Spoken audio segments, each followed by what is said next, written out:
করেন আপনি? আসসালামু আলাইকুম ভাই। ওয়ালাইকুম আসসালাম। ভাই আপনার নামটা? আমার নাম হচ্ছে বাদল বাঁধন। আচ্ছা, এই যুগে তো অনেকেই অনেক প্রশ্ন করে, তো আমার কাছে হচ্ছে একটা প্রশ্ন আছে, তো আপনাকে কি বলতে পারি? অবশ্যই। আচ্ছা, আপনার কাছে কি মনে হয় মেয়েরা আসলে কিসে আটকায়? মনুরা মনুরা আটকাই বললো জাহেদ খানে। আচ্ছা, আর একটা প্রশ্ন করি, সেটা হচ্ছে আসলে মেয়েরা কি দেখে আসলে বিয়ে করে? একটা পুরুষের কোন দিক থেকে পছন্দ, কোন দিক পছন্দ করলে মেয়েরা আসলে একটা ছেলেকে পছন্দ করে এবং বিয়ে করে? ভাই প্রশ্ন দুই রকম করছেন আপনি। আচ্ছা, আপনি একটা একটা প্রশ্ন হইবে হলো আচ্ছা আপনি পছন্দ করে হলো গাঁজাখোর আর বিয়া করে হলো বুড়া লোক। একদম কারেক্ট কথা। আচ্ছা, ঠিক আছে। আর সবচেয়ে কোন অঞ্চলে মেয়েরা সবচেয়ে বেশি সুন্দর আপনার কাছে মনে হয়?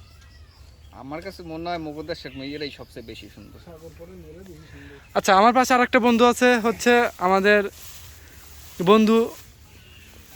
আচ্ছা বন্ধু, জি বন্ধু বলো। তোর কাছে কি মনে হয় মেয়েরা কিসে আটকায়?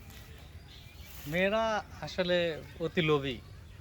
মেয়েরা যেখানে স্বার্থ দেখে তারা সেদিকেই আচ্ছা, আর একটা ধাবিত বিষয়, হয়। মেয়েরা বিয়ের ক্ষেত্রে ছেলেদের কোন দিক বিবেচনা করে বিয়ে করে? মেয়েরা ছেলেদের সাধারণত অর্থনৈতিক দিক দিকেই তারা সিদ্ধান্ত নেয়। আচ্ছা, এই বর্তমান যুগে একটা জিনিস শুনতেছি যে আসলে টাকা হলে নাকি বুড়ো টুড়ো বাঁচে না মেয়েরা, এটা কি আসলে আপনার কাছে কতটুকু এটা চরম সত্যতা? সত্য। তার কারণে আমরা মানে বিভিন্ন ফেসবুক পেজে দেখি অনেক বৃদ্ধকে অনেক সুন্দরী যুবতী মেয়ে বিয়ে করছে ইদানিং।